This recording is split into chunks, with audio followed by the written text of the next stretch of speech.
감사합니다. 기도하겠습니다. 은혜와 사랑이 많으신 아버지 하나님, 오늘 이 밤에 저희들은 오직 저희와 함께 계시는 주님만 주목합니다. 말씀하실 분도 주님이시고 역사하실 분도 주님이십니다. 용인제일교회 이번 신년 부흥회 통해서 용인제일교회 성도들과 또 이 집회에 참여한 모든 주의 사랑하는 백성들, 영상으로 이 집회에 참여하는 모든 이들이 다 살아계신 주님이 함께 계심을 분명하게 눈뜨고 또 인격적으로 만나고, 그래서 주님과 깊은 사랑에 빠지는 큰 은혜의 역사가 일어나게 하여 주옵소서. 하나님께서 허락하신 은혜 구절구절 하나님 앞에 고백하여 예물로 담아 주님 앞에 봉헌합니다.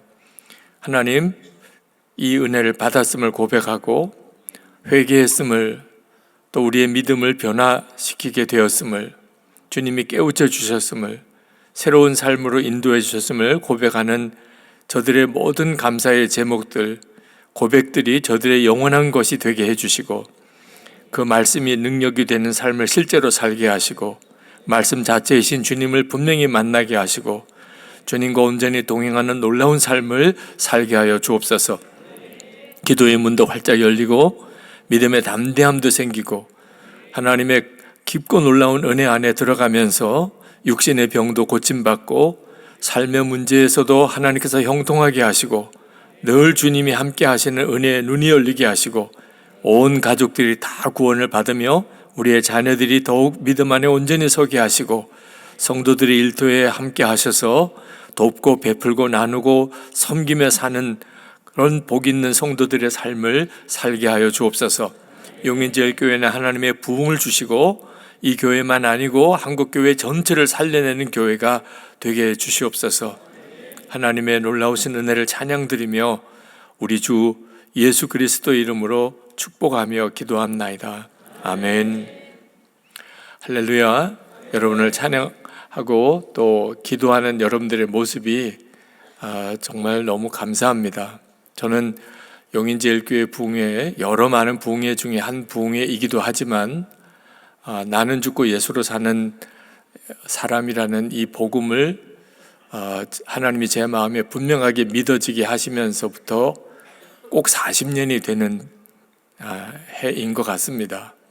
그동안에 이 말씀을 수도 없이 많이 전했는데, 이번에 말씀을 준비하면서 하나님이 저에게 새로운 눈이 또 한 번 열려지는 은혜를 주시는 것을 경험하고 있습니다. 3일 동안 여러분들과 함께 그 은혜를 정말 깊이 또 충만하게 나누면 좋겠다 하는 마음이 간절히 듭니다. 저는 처음에 나는 죽고 예수로 사는 이 복음이 충격이기도 하고 또 마음이 좀 무겁기도 했습니다. 실제로 교인들의 반응도 그랬고요. 꼭 죽어야 된다고 하는 말이 쉬운 느낌으로 오지는 않잖아요.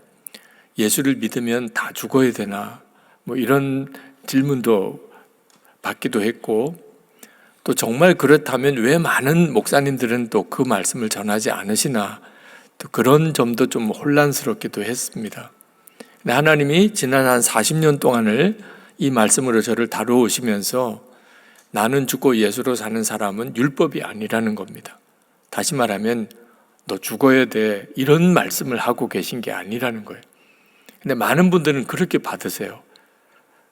죽어야 돼, 이런 형태로 받는 겁니다. 그러니까 확 마음이 무거워지는 거예요. 그리고 자기가 자기를 죽일 방법이 혹 있으면 또 모르겠는데 그게 또 불가능한 일이에요. 자기가 자기를 죽일 방법이 없는 겁니다. 그러면 이건 무슨 말씀인가? 어제도 잠깐 말씀드렸지만 주님과 사랑에 푹 빠진 걸 말하는 거예요.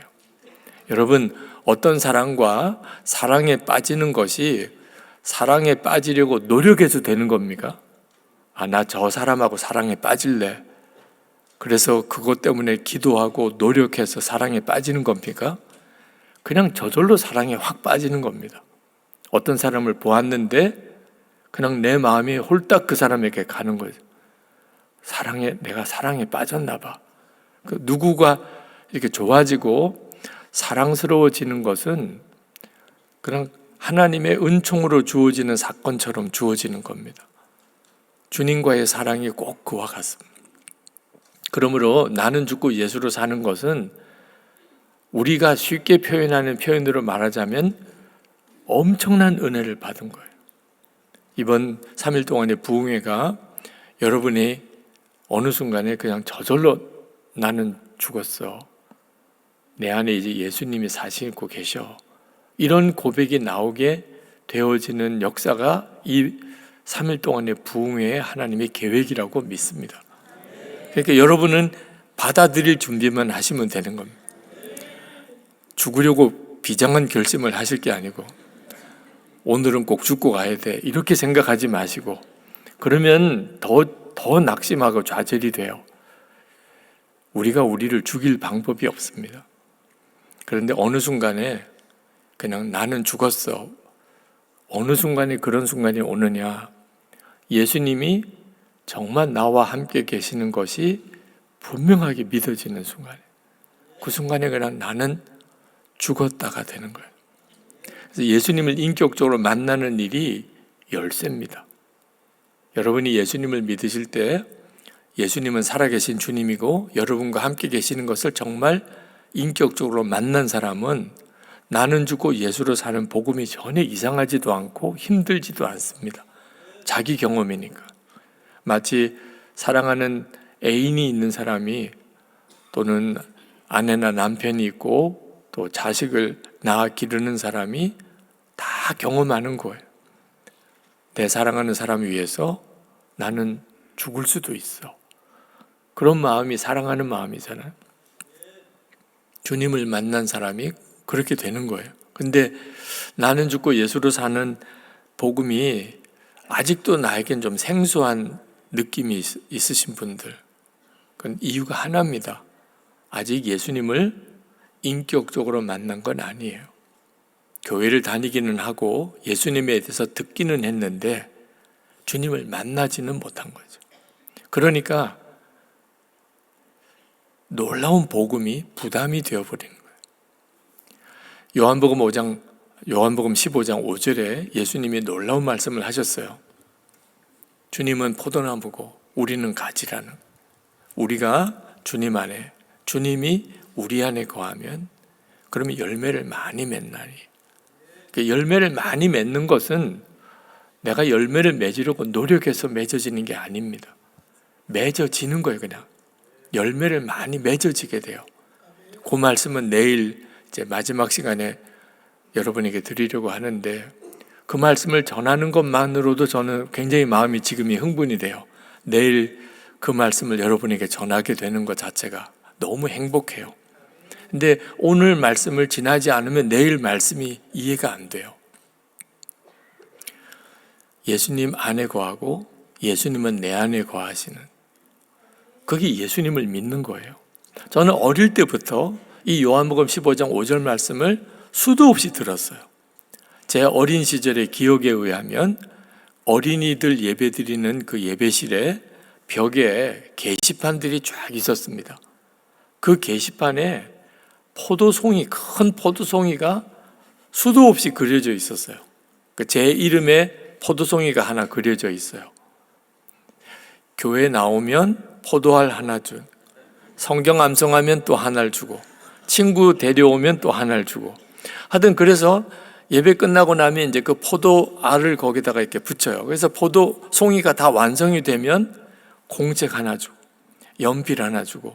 그 어릴 때 교회 다닐 때 지금도 이렇게 아련한 추억이에요. 그러니까 저는 어릴 때 교회 하면 이미지가, 십자가 다음으로 이미지가 포도송이에요. 그런데 한 번도 저는 예수님이 포도나무고 제가 가지라고 생각해 본 적이 없어요. 그건 말도 안 되는 일이에요. 예수님은 2000년 전에 사셨고 십자가에 달려 죽으셨고 부활하시고 승천하신 분인, 그 예수님이 포도나무고 나는 가지다. 그걸 어떻게 믿으라는 거예요? 그냥 성경에 있으니까 노래도 부르고 또 항상 그런 포도나무, 포도송이를 보고 자라기는 했지만 전혀 믿지는 않았어요. 내가 예수님 안에, 예수님이 내 안에 계시다는 것도 한 번도 진지하게 생각해 본 적이 없어요. 안타깝게도 지금 대부분의 그리스도인들이 그래요. 이 요한복음 15장 5절 말씀을 모르는 사람은 없어요. 예수 믿는 성도들 중에 진짜 믿는 사람이 없다는 거예요. 제가 은퇴하고 난 다음에 어느 젊은 목사님을 만났는데 그 목사님이 제가 5년 일찍 은퇴했다고 탄식을 하는 거예요. 목사님 같은 분이 좀 오래 목회를 해 주셔야지 왜 이렇게 일찍 은퇴하시는? 자기는 저를 보고 그동안에 큰 은혜도 받고 그리고 도전도 받고 그리고 어떻게 목회해야 되겠다 그것도 간접적으로 배우고 그렇게 저를 통해서 큰 도움을 많이 받았대요. 근데 이제 목사님 은퇴하시고 난 다음에 나는 이제 누구를 바라보고 이제 그런 도전도 받고 은혜도 받아야 되느냐는. 제가 그 목사님에게 말씀을 드렸어요. 목사님, 그동안에 저를 보면서 뭔가 좋은 것을 영향을 받으셨다면 전적으로 제 안에 계신 예수님께서 목사님께 그렇게 하신 것일 겁니다. 사람으로서의 제가 목사님에게 무슨 그런 도움이 되겠습니까? 제 안에 계신 예수님이 하신 거죠. 그런데 목사님 안에도 예수님이 계시잖아요. 저에게만 계십니까? 목사님 안에도 계시잖아요. 그런데 왜 목사님은 목사님 안에 계신 예수님을 통해서 배우고 도전받고 그리고 인도함을 받으려고 생각하지 못하시고 또 어느 목사님께 나는 도움을 받아야 되나? 어느 목사님을 바라보아야 되냐? 목사님 왜 그러세요? 그 목사님 참 귀한 분이시더라고요. 젊은 목사님이신데 신실하고 정말 충성스럽고 열정도 있고 복음적이고. 근데 아쉬운 것이 진짜 예수님이 자기 안에 계신 것은 아직도 진짜 믿지를 못하시는 거예요. 근데 그 목사님만 아니에요. 안타깝게도 한국교회에 많은 신실한 그리스도인들이 예수님이 정말 자기 안에 계시다는 것을 진짜 믿지 않아요. 그러니까 계속 방황하는 거예요. 힘들어요. 죽겠어요. 못 살겠어요. 그런 탄식이 불쑥불쑥 튀어나오는 거예요. 여러분, 예수 믿으면 사람은 변합니까? 여러분 중에는 예수 믿어도 어쩔 수 없이 그저 자기 성질대로 믿을 거야 이렇게 생각하시는 분들도 있으실 거예요. 왜냐하면 예수 믿고 변화된 사람을 많이 못 봤으니까. 여러분 혹시 여러분 가족 중에 예수 믿고 다 변화되셨나요? 부모님이나 또는 배우자나 또는 여러분의 자녀들이나. 예수 믿는 사람이 우리 주변에 한둘이 아닙니다. 근데 예수 믿으니까 사람이 바뀌었다. 예수 믿었기 때문에 사람은 바뀐다. 이런 확신이 있나요? 그 확신이 안 드는 분들이 너무 많아요. 예수 믿어도 어쩔 수 없나 봐. 실제로 직장 생활하면서 예수 믿는 사람이라고 처음에는 너무 반가웠다가 예수 믿는 사람이 더하네. 이런 일도 너무나 많습니다. 예수 믿는 사람들로 인하여 실망을 느낀 사람이 불신자만 그런 게 아니에요. 같은 교인들끼리 사이에도 도대체 예수 믿고도 왜 저러지? 이런 일들이 우리 가운데 얼마나 많은지. 그러다 보니까 예수 믿어도 사람은 안 바뀌어. 이런 생각이 굳어져 있는 사람들도 있어요. 예수 믿어도 사람은 안 바뀌어. 그냥 다 자기 성질대로 믿는 거야. 그렇게 생각하는. 근데 이건 완전히 잘못된 생각이에요. 왜 이런 생각을 하게 됐는지를 여러분에게 말씀을 드릴게요. 우리 임병선 목사님, 여러분 신방 오면 너무 좋으시죠? 오셔서 예배 드려주시고 말씀 전해주시고 축복 기도해 주시고 그럼 너무 좋으실 거예요. 그런데 임병선 목사님 모시고 살라 그러면 어때요? 그건 더 좋죠. 신방 오셔도 이렇게 좋은데 계속 우리 집에 모시고 살면 그러면 얼마나 좋아요. 부담되시는 분들도 있으실 거예요. 틀림없이. 아니 신방 오셨으면 가셔야지. 계속 계시면 입장 곤란해지시는 분들도 있으실 거예요. 아니 목사님을 어느 방에 모실 거예요? 아니 목사님께 식사를 언제 매 끼 또 어떻게 챙겨드려요? 목사님이 집에 계시면 저녁에 예능 프로그램도 못 보잖아. 드라마도 못 보잖아. 물론 뭐 매일 가정 예배 드리고 하여튼 집안 분위기가 싹 바뀔 거예요. 목사님만 우리 집에 와서 하셔도. 부부싸움도 못하고 애들한테 큰 소리도 못 지르고. 여러분, 담임 목사님만 우리 집에 와서 사셔도 집안 분위기가 싹 바뀔 게 분명하잖아요. 그런데 예수님이 진짜 내 안에 계신 것이 사실이라면 우리가 다 믿는 거잖아요. 예수님 우리 안에 계시다고. 그런데 이걸 진짜 믿는다면, 아니 예수 믿어도 사람은 안 바뀐다, 말이 돼요? 예수님을 모시고 사는데. 아니 어떻게 그럴 수 있어요? 제가 CCC 금식 수련회 말씀을 전하러 어느 해 갔었는데, 제 설교 전에 어느 한 순장 형제가 간증을 했습니다. 캠퍼스 생활하면서 순장 역할을 감당하는 동안 받은 은혜, 자기 순장으로서 역할을 하면서 하나님의 역사하심을 간증을 하는데 너무 귀하더라고요. 야, 이런 귀한 젊은이들이 한국교회에 있구나. 그게 너무 감사하더라고요. 그리고 이제 제가 말씀을 전하고, 그리고 이제 끝나고 나오는데 저 이름을 부르면서 쫓아와요. 처음에는 누군가 그러고 봤는데 제 설교 전에 간증했던 그 순장 청년이더라고요. 저도 너무 반가웠어요. 한번 이렇게 만나서 격려라도 해주고 싶은 그런 청년이었는데, 내가 끝나고 가니까 인사를 하러 나오는 줄 생각했어요. 근데 사실은 질문이 있어서 나왔다는 거예요. 목사님, 오늘 말씀 잘 들었는데 오늘 목사님의 설교 중에 예수님은 항상 우리와 함께 계신다, 그렇게 말씀하셨는데 사실인가요? 그렇지, 예수님은 항상 우리와 함께 계셔.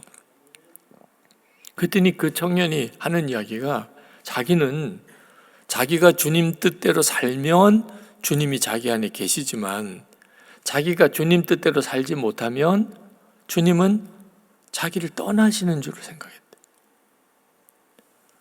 항상 제 안에 계신가요? 그래, 항상 너 안에 계셔. 자기는 몰랐다는 거야. 그러면 자기가 그렇게 부끄럽게 살고 정말 주님을 실망시키고 그랬던 그 순간에도 주님은 내 안에 계셨던 건가요? 목사님 진짜 몰랐어요. 그러고 그냥 막 울어요. 복도에서. 지금 얼마나 많은 그리스도인들이요, 예수님을 마음에 모시고 큰 소리도 지르고 싸우고, 예수님 마음에 모신 상태에서 갈 때 안 갈 때 다 가고, 그렇게 사는 거예요. 본인이 그렇게 자기가 살고 있다는 것 자체를 모르니까 이렇게 사는 거지, 안다면 기절할 거예요. 예수님은 내 안에 계세요. 우리가 예수님을 영접했잖아요. 그래서 예수 믿는 구원받은 성도가 됐잖아요. 예수님은 내 안에 계셔요. 내가 바로 살든 바로 살지 못하든 내 안에 계세요. 우리가 주님 정말 앞에서는 도무지 할 수 없는 행동들, 그런 일들을 내가 저지를 때 주님이 얼마나 마음이 아프시겠어요. 도대체 예수를 믿는 삶인데 왜 이렇게밖에 못 사는 건가? 이유는 안 믿기 때문이에요. 예수님이 마음이 계신 걸 진짜 안 믿기 때문이라고. 제가 예수님이 제 안에 계시다는 설교를 처음 들은 날이 고등학교 2학년 때예요. 중고등부 예배를 드리는데 중고등부 담당 전도사님이 주일 예배 설교를 하셨어요. 고린도후서 13장 5절 말씀이 본문이에요. 고린도후서 13장 5절 말씀, 한번 우리 같이 한번 읽으실까요? 너희는 믿음 안에 있는가? 너희 자신을 시험하고 너희 자신을 확증하라. 예수 그리스도께서 너희 안에 계신 줄을 너희가 스스로 알지 못하느냐? 그렇지 않으면 너희는 버림받은 자니라. 그러면서 전도사님이 예수 믿는 사람 안에 예수님이 계시다는 거예요. 만약에 그렇지 않다면 버림받은 자라는. 저는 목사의 아들이고 그리고 목사가 되어야 될 사람이에요. 근데 예수님이 제 안에 계시다는 설교를 그날 처음 들었어요. 기절하는 줄 알았어요. 왜냐하면 제 안에 계시면 제가 모를 리가 없잖아요. 제 안에 계시면 제가 모를 리가 없잖아요. 근데 저는 예수님이 내 안에 계실 거라고 생각도 못하고 살았어요. 그냥 교회 다니는 게 예수 믿는 거죠. 목사 아들이니까 당연히 예수 믿는 거죠. 설교 끝나고 난 다음에 전도사님 찾아갔어요. 상담을 했습니다. 전도사님, 오늘 모든 예수 믿는 사람 안에는 예수님이 계시다고 그렇게 말씀하셨죠. 그랬더니 그러면 제 안에도 계신가요? 그래, 기성아, 너 안에도 계셔. 이러는 거예요. 아니, 예수님이 제 안에 계신 걸 제가 알겠어요? 그 전도사님이 알겠어요? 내가 모르겠는데, 내 안에 계신 걸 내가 모르겠는데 어떻게 그렇게 단정적으로 계시다고 말을 하냐 말이에요. 그때 제가 전도사님에게, 전도사님, 제 안에는 안 계신 게 분명합니다. 제 안에 계시면 내가 알지요. 어떻게 나 모르게 내 안에 계실 수 있겠어요? 저는 예수님이 제 안에 계신 걸 모르겠습니다. 그러면 안 계신 거잖아요. 이렇게 제가 상담을 해야 되는데 그걸 말을 못 하겠는 거예요. 너무 두려운 거예요. 만약에 전도사님이 진짜 안 계시냐 이러고 넘어가면 아버님은 너무 힘드실 거예요. 큰아들이 예수를 안 믿는다라. 그리고 그 전도사님이 장로님들한테 목사님 큰아들이 예수님을 안 믿는 사람이더라고 이렇게 또 이야기하면 교회가 얼마나 큰 시험이에요. 제가 전도사님에게 솔직하게, 전도사님, 저 어떻게 좀 도와주세요. 계시면 좀 어떻게 계신지 확인을 좀 할 수 있게 해주세요. 이렇게 질문을 못 하겠는 거예요. 왜냐하면 제가 보기에 그 전도사님은 자기도 모르는 걸 설교할 때가 많더라고요. 그 설교를 들어보면 알잖아요. 이분이 알고 설교하는 건지 모르고 설교하는 건지. 신뢰가 안 가요. 계속 그 전도사님에게 내 속마음을 열어 보였다가는 진짜 안 계시네 이렇게 딱 이야기하는 순간에 수습이 안 되는 거예요. 제가 할 수 있는 길은 하나밖에 없었어요. 그렇군요 이러는 거예요. 믿는 척하면 두루 편하겠더라고요. 아니, 예수님이 내 안에 계시다는데 전도사님이 뭘 할 거예요? 그건 정말 저에게 있어서는 너무 마음 아픈 일이었어요. 믿는 척하는 거예요. 제가 목회하면서 얼마나 많은 성도들이 믿는 척하고 사는지, 예수님의 마음이 계시다니까 그렇게 듣기는 했어요. 근데 실제로는 계신 게 아니에요. 이런 삶을 살아가고 있는 거예요.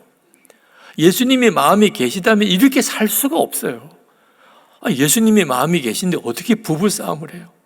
예수님의 마음이 계신데 어떻게 형제들끼리 서로 그렇게 원수처럼 지내요? 예수님이 마음에 계신데 어떻게 교회 안에서 서로 싸울 수가 있어요? 안 믿는 거예요. 안 믿는. 그냥 믿는 척하고 넘기는. 그래서 모든 것이 다 뒤에 엉망이 되어 있는 거죠. 여러분, 정말 여러분이 예수님 진짜 믿을 거면 예수님이 나를 위해 십자가에 죽으셨다는 것만으로 끝나면 안 돼요. 그 예수님이 지금 내 안에 계신 것이 정말 믿어져야, 그래야 예수님을 믿는 거예요. 저는 예수님이 제 안에 계신 거야 이 갈망으로 신학교를 보냈어요. 답이 없었어요. 목사 안수를 받고도 여전히 그 갈망을 가지고 있었어요. 주님이 진짜 내 안에 계신 거. 어떤 때는 계신 것 같아요. 근데 어떤 때는 안 계신 것 같아요. 여러분, 예수님이 여러분과 함께 계시는 이 은혜가 이렇게 부흥회할 때는 너무 실감이 나요. 은혜로운 자리라는 뜻이죠. 근데 진짜 여러분이 예수님이 여러분 안에 계신 것을 믿는지 안 믿는지는 여기서 결정되는 게 아니에요. 주차장에서 결정돼요. 이제 예배 끝나고 난 다음에 주차장 가서 이제 줄을 쫙 서가지고 차가 나갈 때, 그때 어떤 차가 중간에 싹 끼어 들어오는 순간에 오 주여 이렇게 되는 거예요. 그때 주님이 여러분과 함께 계신지 또는 전혀 모르는 사람인지 결정한 오늘 집에 들어갔을 때예요. 여러분 오늘 집에 은혜롭지 않을 수 있어요. 여기서는 은혜 받고 그리고는 집에 갔는데 집에 문을 열고 들어가는 순간에 이게 뭐야? 이런 순간이 올 수 있어요. 주님이 진짜 여러분 안에 계신 걸 믿는 사람과 아닌 사람은 그때 차이가 나요. 여기서 결정나는 거 아니라는 거예요. 어떻게 이렇게 믿을 수 있냐는 거예요. 항상 나와 함께 계신 주님이잖아요. 내 안에 계시면. 처음에는 체험을 구했어요. 예수님이 내 안에 계시면 체험이 있을 수 있을 거 아니에요? 내 안에 계신 어떤 느낌이 필요하잖아요. 내 안에 계신 게 분명해. 뭔가 보여야 되잖아요. 뭔가 이렇게 잡혀야 되잖아요. 그러니까 아는 거지, 내 안에 계시다. 어떤 때는 그런 게 느껴질 만큼 은혜가 충만할 때도 있지만 대부분의 시간은 아무 느낌이 없는 거예요. 주님이 내 안에 계시다? 어떻게 알지? 그때 주님께서 성경 말씀을 통하여 확인하는 것에 대해서 저를 깨우치셨어요. 체험이 아니었어요. 체험은 우리를 속여요. 어떤 때는 진짜 계신 것 같다가 상당히 많은 시간은 안 계신 것 같다가 체험에 의존하면 그런 믿음이 되는 거예요. 근데 말씀에 의지하면 항상 계신 게 믿어져요. 항상 계신. 제일 먼저 하나님이 저에게 깨우쳐 주신 말씀이 고린도전서 12장 3절이에요.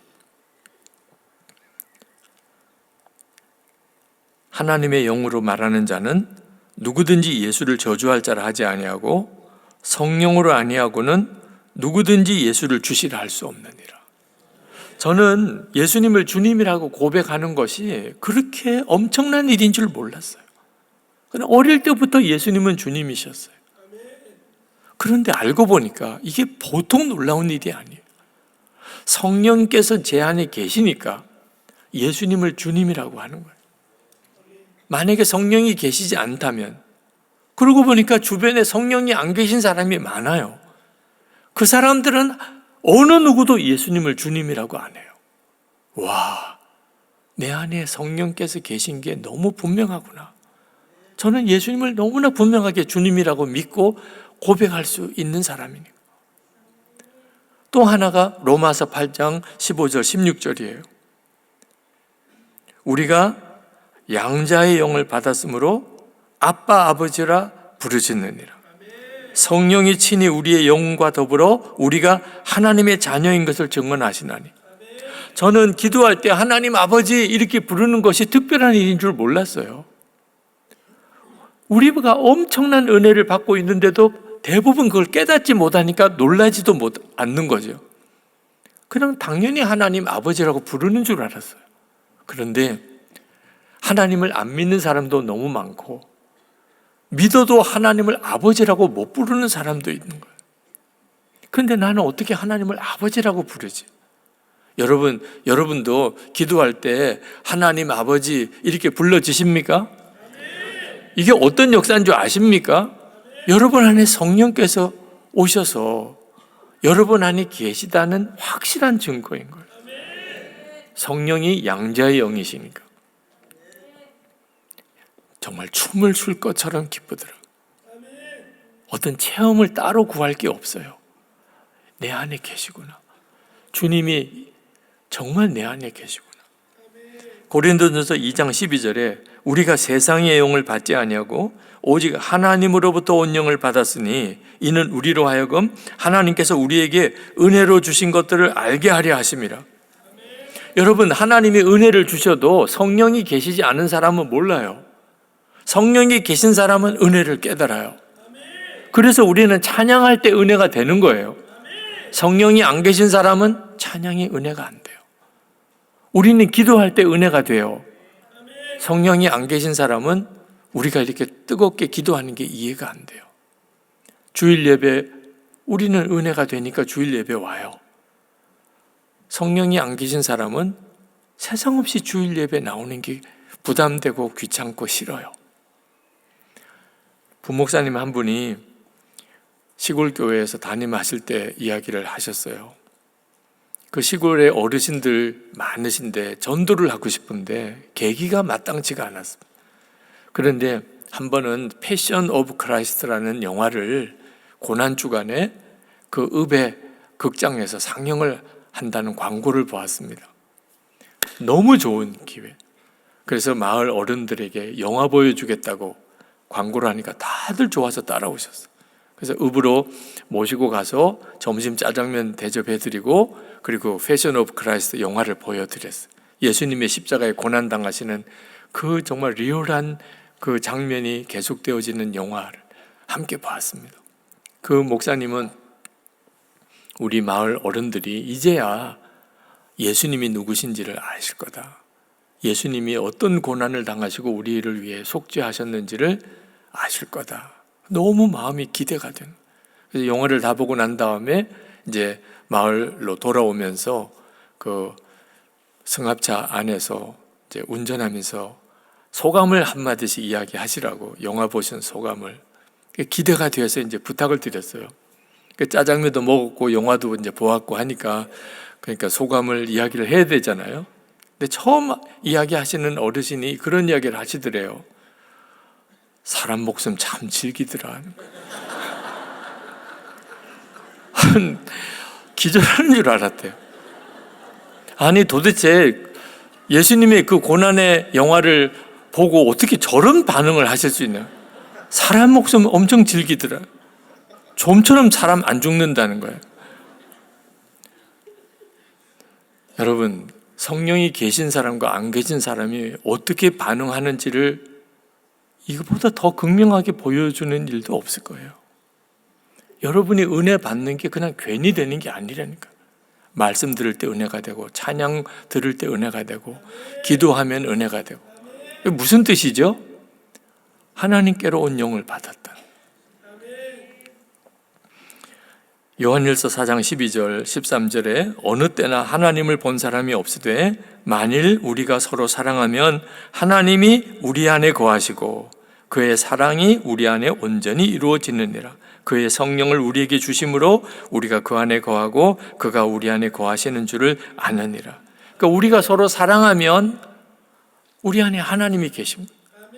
성령께서 우리 안에 거하시고 우리도 성령 안에 거하시는 증거예요. 자, 여러분, 부부싸움 했을 때 기도해 보셨나요? 주님 뭐라고 그러셨어요? 끝까지 이겨라. 내가 너의 힘이 되어 줄 것이다. 절대로 이번에 이렇게 쉽게 넘어가면 안 돼. 헤어지는 한이 있어도 절대로 이번에는 분명하게 하고 지나가라. 이런 응답 받아서 용기 백배하신 분이 있으세요? 부부싸움 하면 기도가 안 되는 이유가 뭐죠? 뻔해요. 용서할 걸. 사랑하라. 너가 먼저 잘못했다고 그래라. 너무나 뻔해요. 주여 보셨잖아요. 그런데도 결론은 너가 먼저 사랑해. 여러분, 교인들끼리 서로 싸워보신 적 있나요? 기도해보면 뻔해요. 여러분 안에 성령께서 계시다면 반드시 그렇게 응답이 돼요. 용서해. 너가 먼저 잘못했다고 그래. 제가 한번 붕회를 갔더니 어느 장로님이 엄청 은혜를 많이 받으시고 너무 기뻐하신 거예요. 그래서 무슨 은혜를 받으셨나요? 그랬더니 내 아내가 붕회 끝나고 복도에서 자기를 붙잡고 용서해달라고 그래요. 여보, 나를 용서해줘. 내가 그동안 당신에게 너무 잘못했어. 집에 가서 무릎을 꿇고 자기한테 용서해달라는 거예요. 그래서 제가 그 장로님에게 물었어요. 그래서 장로님은 권사님에게 어떻게 하셨어요? 할렐루야 감사합니다 그랬대. 내가 좋다가 말았습니다. 은혜는 누가 받은 거예요? 그 장로님 부인 권사님이 받은 거예요. 네. 은혜 받은 사람이 용서해 달라는 거예요. 은혜 받은 사람이. 잘못한 사람이 용서를 구하는 게 아니에요. 은혜 받은 사람이 용서를 구하는 거예요. 아니, 그 장로님이 어떻게 그렇게 대답하실 수 있죠? 아니야, 내가 더 잘못해서. 이렇게 되면 진짜 은혜를 받은 거죠. 그 가정에. 여러분 안에 용서해라, 사랑하라는 마음이 있으십니까? 너무 싫은데, 나는 도무지 용서할 수 없는데 성령의 역사죠. 에베소서 4장 30절에 하나님의 성령을 근심하게 하지 마라. 그 안에서 너희가 구원의 날까지 인지심을 받았느니라. 여러분, 성도들은 마음의 근심이 세상 사람과 달라요. 세상 사람도 근심이 있고 우리도 근심이 있는데 성도들의 근심은 세상 사람이 이해가 안 돼요. 자, 여러분 주일 예배 빼먹고 만약에 온천 갔다. 그럼 여러분 마음이 어때요? 세상 사람은 너무 좋죠. 근데 구원받은 성도는 마음이 너무 힘들어요. 꼭 교통사고 날 것 같아. 온천탕 안에 들어가서 미끄러져서 다리가 부러질 것 같아. 온갖 불길한 상상이 다 드는 거예요. 네. 그 좋은 온천에 가서 왜 이런 불길한 생각을 하는 거죠? 내 안에 계신 성령께서 근심하시는 거예요. 여러분, 성령의 심정을 생각해 보세요. 여러분 안에 오셨어요. 그러니까 영원히 같이 계시기 위해서 오신 거예요. 근데 여러분이 주일 예배 빼먹고 온천 가면 성령님은 어떻게 하세요? 같이 가셔야죠. 아니, 여러분 주일에 온천 가신 성령님을 상상 한번 해보세요. 얼마나 성령께서 힘드시겠어요. 그러니까 여러분도 힘든 거예요. 아니, 예수 안 믿는 사람들은 다 좋아. 단풍 구경 가고 온천 가고 주일에. 근데 나는 왜 이렇게 힘들지? 성령의 근심인 거예요. 근데 이 성령의 근심이 참 복된 것이 아직 하나님이 나를 포기하지 않으셨다는 뜻이기도 해요. 포기하셨으면 떠나셨을 거 아니에요. 포기하셨다면. 오늘 이 시간에도 여러분이 마음에 하나님이 기뻐하지 않으시는 삶을 산 것 때문에 근심하시는 분들이 있을 거예요. 좋은 말로 할 때 들으세요. 하여튼 매를 벌어요. 매를 벌어. 애들만 아니고. 성령이 근심하실 때 다 이유가 있는 겁니다. 이러면 안 되는데, 이렇게 살면 안 되는데. 빌립보서 2장 13절에 너희 안에서 행하시는 이는 하나님이시니 자기의 기쁘신 뜻을 위하여 너희에게 소원을 두고 행하게 하시나니. 하나님이 기뻐하시는 일을 하고 싶은 마음, 불신자에게는 없어요. 그런데 우리는 누가 시켜서 한 것도 아니고 하나님이 기뻐하는 일을 하고 싶어요. 참 신비한 일이죠.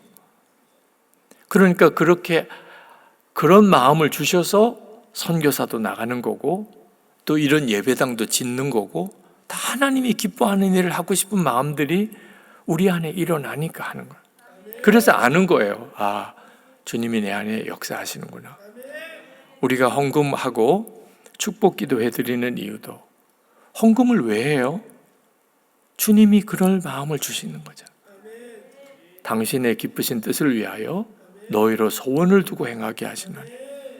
아, 하나님이 뭔가를 역사하려고 하시는구나. 사도행전 1장 8절에 오직 성령이 너에게 임하시면 너희가 권능을 받고 예루살렘과 온 유대와 사마리아와 땅끝까지 이르러 내 증인이 되리라. 전도하는 마음이 이건 부인할 수 없는 성령의 역사예요.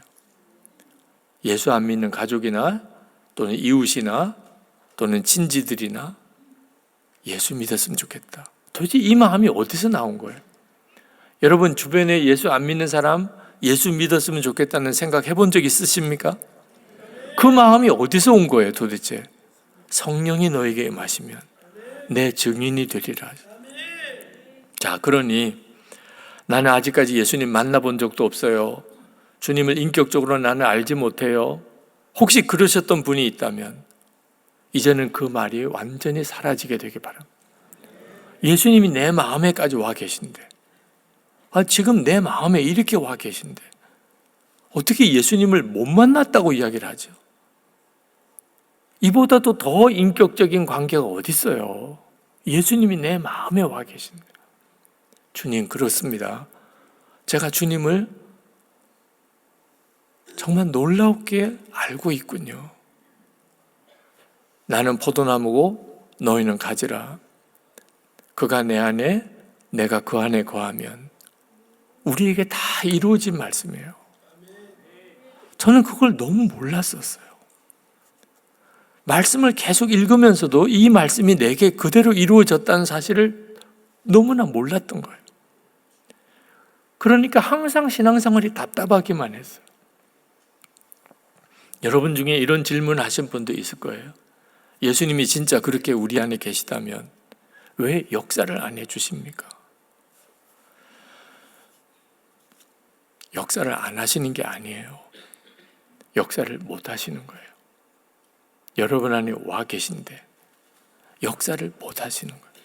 우리는 예수님이 내 안에 계시다는 것만 알지 그보다도 먼저 해야 될 것에 대한 말씀을 정확하게 알지 못해요.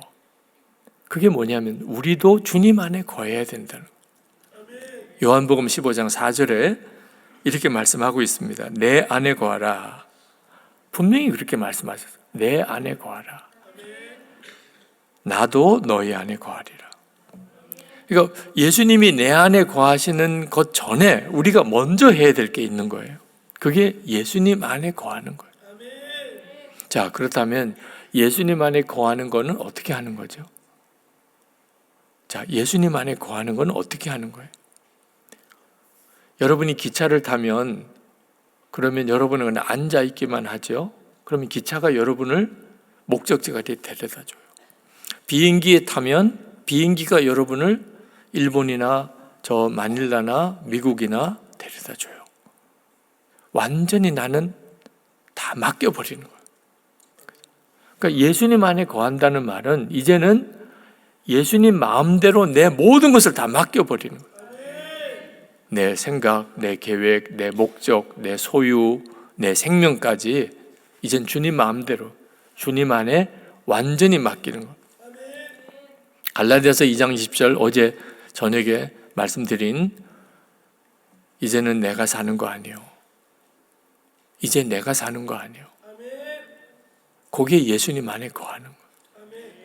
그러니까 나는 죽었습니다. 이렇게 고백하는 거예요. 부부 사이에도 나는 죽었어. 여보, 나는 죽었어. 우리가 아이를 기를 때도 엄마는 죽었다. 아빠는 죽었다. 여러분이 비즈니스 할 때도 교회에서 무슨 봉사할 때도 저는 죽었습니다. 그게 예수님 안에 거하는 거예요. 그 다음에 주님 마음대로예요. 나는 예수님 안에 거하니까 예수님이 가는 대로 나도 가는 거고 예수님이 하는 일 나도 하는 거고. 근데 많은 성도들이 그렇게 사는 것을 힘들게 여겨요. 어떻게 주님께 다 드릴 수 있을까? 주님께 그렇게 다 맡길 수 있단 말이야. 몰라서 그런 거예요.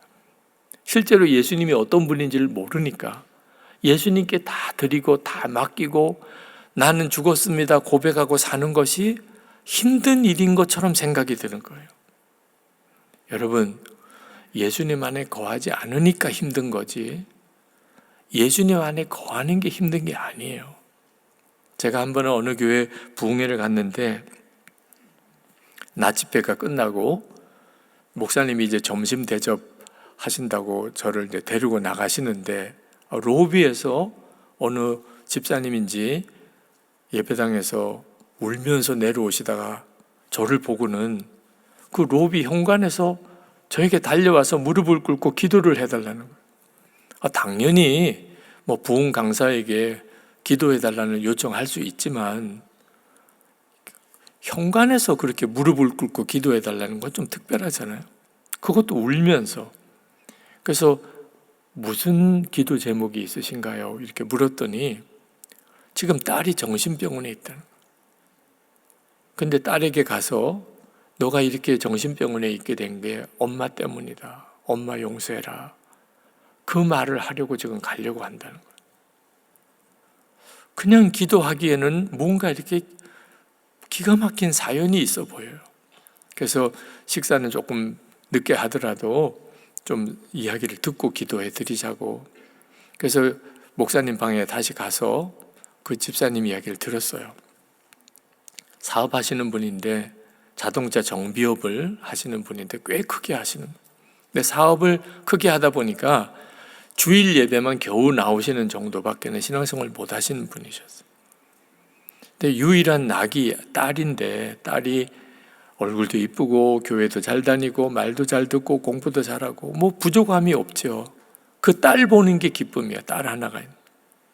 그런데 그 딸이 이제 고등학교를 들어가게 됐는데 그날 저녁에 늦게까지 사업장 정리하고 또 이제 뭐 시동생과 동업을 하고 있는 바람에 여러 가지 골치 아픈 일, 갈등도 많고 속상하고 그렇게 마음이 좀 공고해서 돌아오는데 딸 방에 불이 켜져 있는 거예요.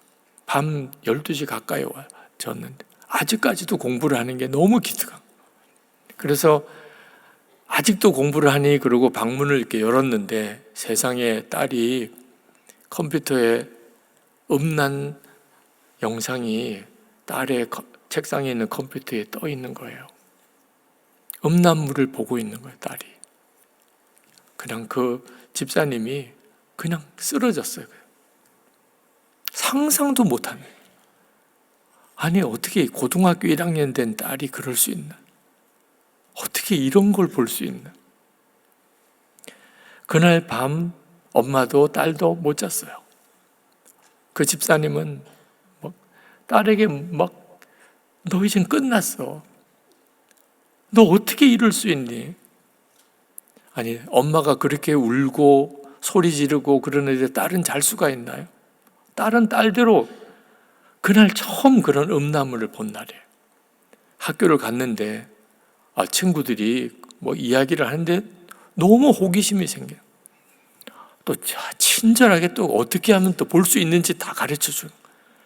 집에 컴퓨터, 인터넷에 연결된 컴퓨터가 있고 엄마 아빠는 늦게 들어오고 그리고는 음란물에 접속을 했는데 사실 이 아이는 이 아이대로 너무 충격을 받은 그리고는 아무 생각 없이 그냥 그 영상을 보고 있는데 엄마가 문을 벌컥 열고 들어온 거예요. 엄마가 집에 들어오는 것도 몰랐어요. 그 딸은 딸대로 난 이제 완전히 끝났구나. 그 다음날 학교에서 연락이 왔어요. 빨리 엄마 아빠가 와보라는. 아이가 제정신이 아닌 상태예요. 그리고 정신병원을 가게 되고 결국은 학교는 자퇴하고 고3 나이가 됐는데 아직도 정신병원에 있는 거예요. 그 집사님이 다른 때 같으면 부흥회한다고 이렇게 올 사람이 아니에요. 자기는 너무 바빠서 그냥 주일 예배만 겨우 드린. 근데 지금 자기가 이렇게 사업장에 가 있을 수 있는 마음이 아니에요. 그래서 부흥회 낮 집회까지 온 거죠. 말씀을 듣고 기도하는 중에 내가 예수님을 진짜 믿은 게 아니었구나. 그냥 교회만 다닌 거지. 내 안에 거하라. 한 번도 그 생각을 해본 적도 없어요. 주님 안에 거해야 되겠다. 주님께 다 맡기고 주님만 바라보고 주님이 인도하신 대로만 살고 주님과 동행하는 삶을 살고 그 집사님에게는 전혀 그 생각이 없었어요. 결국은 마음이 메마를 대로 메마라져 있었어요. 그런 상태에서 그런 일을 딱 만나니까 그 집사님으로서는 어떻게 해야 될지를 모르는 거예요. 자기가 그동안 가지고 있던 스트레스, 힘든 거, 어려운 것 그날 다 딸에게 쏟아부은 거예요. 딸은 딸대로 엄마가 그렇게 말하는 것이 도무지 이게 수용이 안 돼요. 만약에 정말 예수님 안에 거하고 있었다면 아마 다르게 반응했을 거예요. 아이들이 자라는 동안에 다 겪게 될 일들이죠. 근데 그걸 어떻게 다뤄주느냐는 다른 문제예요. 여러분, 요한복음 15장 6절에 보면 주님이 이렇게 말씀하셨어요. 사람이 내 안에 거하지 아니하면 가지처럼 밖에 버려져 마르나니 사람들이 그것을 모아다가 불에 던져 사르느니라. 언제 메말라 버려요? 사람 잘못 만나서? 환경이 어려워서? 시험이 많아서? 아니라니까요. 많은 분들이 그렇게 생각해요. 사람 때문이라고, 환경 때문이라고. 예수님 안에 거하지 않아서 그렇다니까. 아무리 지금보다도 몇 배 힘든 상황이어도 예수님 안에 거하고 있다면 주님이 열매를 맺게 하시겠다는. 그런데 아무리 편안하고 좋은 형편이라도 예수님 안에 거하지 않는 사람은 심령이 완전히 메말라져 있어서 결국은 완전히 버려진 사람처럼 된다는. 제가 2007년에 병원에 입원해서 여러 차례 수술을 하고 주일 설교도 못하고 약속된 집회 다 취소하고 병원 입원만 한 달을 하고 있었습니다. 너무 답답하더라고요. 아니, 언제 내가 도대체 다시 설교할 수 있을까? 교회를 담임하는 목사로서 주일 설교를 못하고 계속 한 달째 진행되는 게 너무 불안하기도 하고. 병원에서 기도하는데 갑자기 주님이 그런 마음을 주세요. 너는 설교 못해서 답답해하지만 내가 사는 것과 설교하는 것 사이에 틈이 생기는 것을 작게 여기면 안 된다.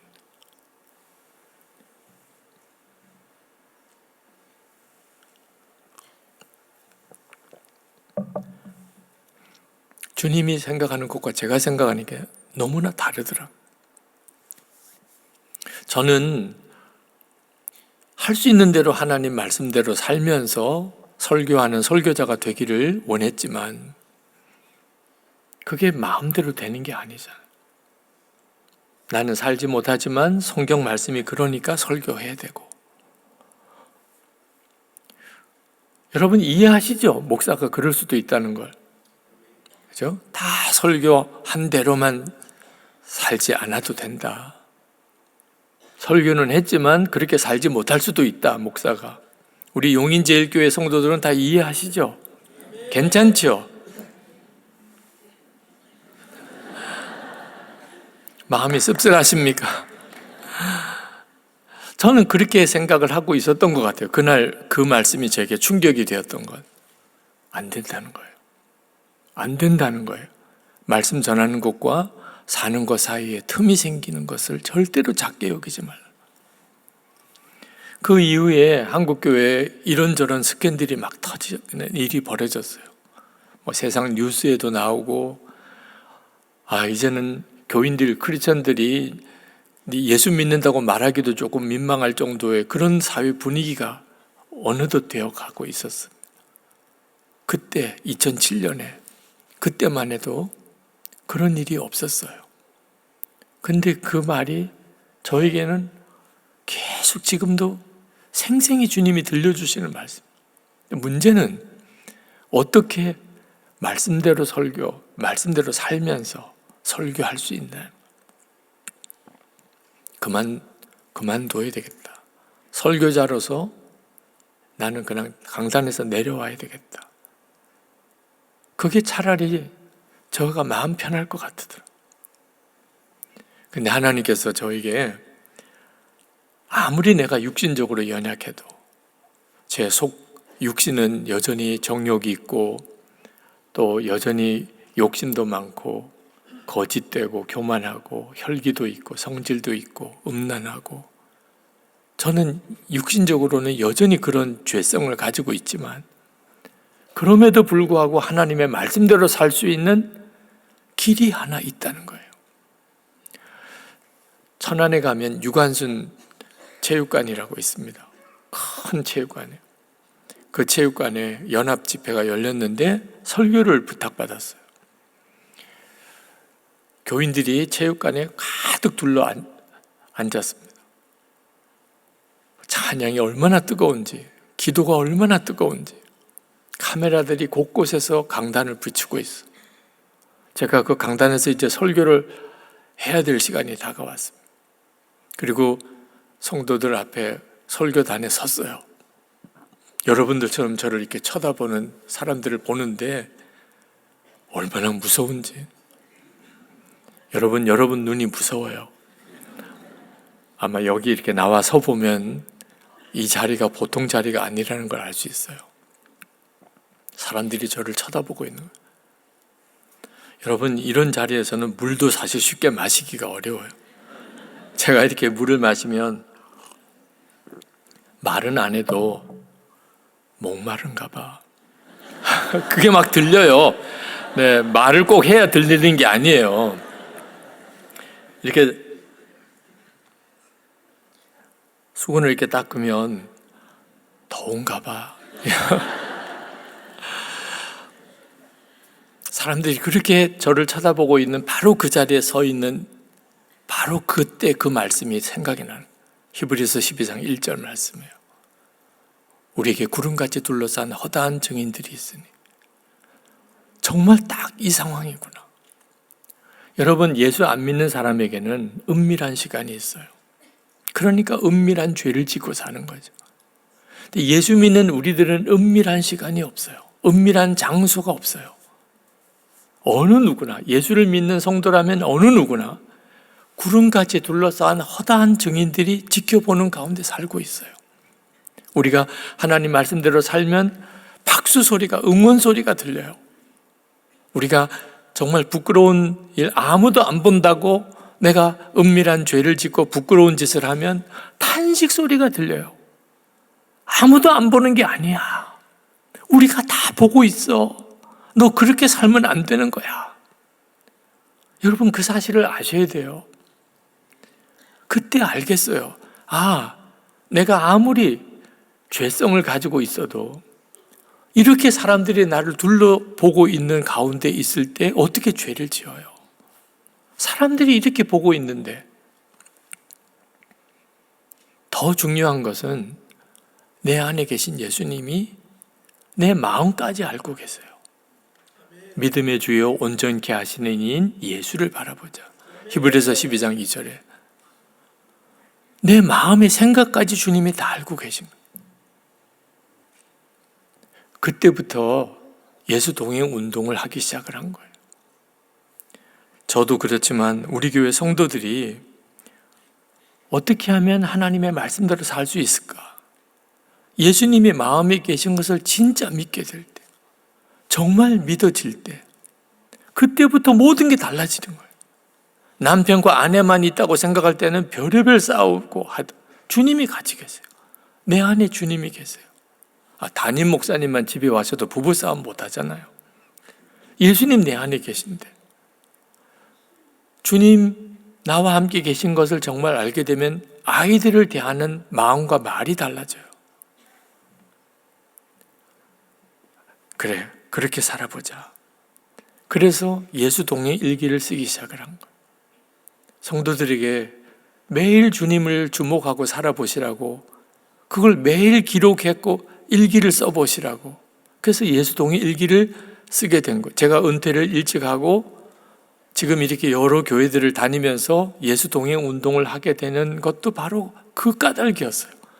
주님을 진짜 바라보게 되면, 정말 믿으면, 그러면 사람은 바뀌게 돼 있어요.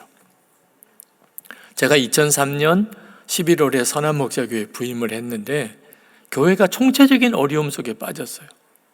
예배당을 짓다가 공사가 중단되고 교인들은 떠나가고 목사님은 사임하시고 교회는 부도 위기에 몰리고 그때 교회에 부임했어요. 46살입니다. 이 예배당을 어떻게 다 완공하나, 이 많은 부채를 어떻게 갚나, 이 큰 예배당을 어떻게 다 사람으로 채우나, 저는 할 수가 없었어요. 근데 더 힘든 것은 목회하는 가장 좋은 때가 요 40대, 50대예요. 그런데 이 건물 예배당 짓느라고, 그 빚 갚느라고, 그 좋은 제 목회의 가장 소중한 이 기간을 다 허비해야 된다는 것이 너무 안타까운 거예요. 그때 하나님께 기도했어요. 하나님, 건물 짓는 거, 빚 갚는 거 제가 안 하겠습니다. 그건 하나님이 원하시면 하세요. 저는 교인들에게 나는 죽고 예수로 사는 것이 복음임을, 그리고 예수님의 마음에 계신 것을 진짜 믿게, 그래서 하나님의 성전으로 살게, 저는 그거 할게요. 교인들 한 사람 한 사람을 그렇게 세우는 일을 할게요. 그렇게 20년을 목회하고 은퇴를 한 거예요. 그 지금의 선한 목자교회가 된 거죠. 저는 선한목자교회 지금의 교회로 부흥 성장시킨 거 제 역할 아니에요. 그건 진짜 주님이 하신 거죠. 더 중요한 것이 바로 예수님 내 안에 계신 걸 진짜 믿는 성도로 서는 거예요. 이번 부흥회 때 정말 여러분들이 그렇게 되기를 원하는 거예요. 그러면 처음에는 예수님이 함께 계신 게 불편해요. 거기서부터 시작해야 돼요. 어느 목사님과 이야기를 나누는데 예수님이 우리 안에 계시잖아요. 그 이야기를 나누는데 그 목사님도 그 믿음이 분명하신 분이에요. 그러니까 죽이 잘 맞죠. 너무 대화가 잘 됐어요. 근데 갑자기 목사님이 아무 이야기를 안 하세요. 그래서 제가 목사님을 이렇게 보니까 눈에서 눈물이 그렁그렁 맺히시다. 목사님 왜 그러세요? 저도 예수님이 내 안에 계신 것을 정말 알았고 믿었고 설교도 했다는 거예요. 그런데 오늘 대화를 나누면서 한 번도 불편해 본 적이 없었다. 내가 진짜 믿은 게 아니었구나. 그런 생각이 들었다는 거예요. 여러분, 예수님이 내 안에 계시다고 우리가 다 믿어. 한국 교인들은 다 믿으시더라고. 근데 진짜 믿는 믿음이 되면 이보다 불편한 일이 어디 있어요? 예수님이 내 안에 계시다. 이제는 내 마음대로 사는 거 끝났어요. 누가 내 안에 계신다고요? 예수님이 내 안에 계신다. 거기서부터 모든 게 바뀌어지는 거예요. 근데 처음에는 불편함으로 시작을 했는데, 결혼하고도 불편하잖아요. 그렇게 나 결혼 안 시켜주면 죽겠다고 했지만 신혼 첫날 밤에 왜 아직도 집에 안 가는 거야 이 사람은. 밤이 이렇게 깊었는데 침대는 하나밖에 없는데. 결혼한 그 첫날 밤 어떤 느낌이셨어요? 웬 엉뚱한 남자가 내 방에 그냥 계속 있고 엉뚱한 여자가 내 옆에 가자. 그렇게 부부 생활 시작하잖아요. 어느 순간에 없으면 못 사는 사이가 되잖아요. 우리 주님과 사랑에 빠지는 시작이 바로 거기에요. 예수님이 내 안에 계신 것을 진짜 믿게 되는 순간. 그래서 이제부터는 말도 함부로 못하고 행동도 함부로 못하고 예수님이 내 안에 계시니까 나는 왕을 모시고 사는 사람.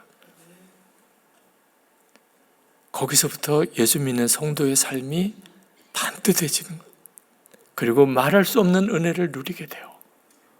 이 비밀을 우리 용인제일교회 성도 여러분 모두와 나누고 싶은 거예요.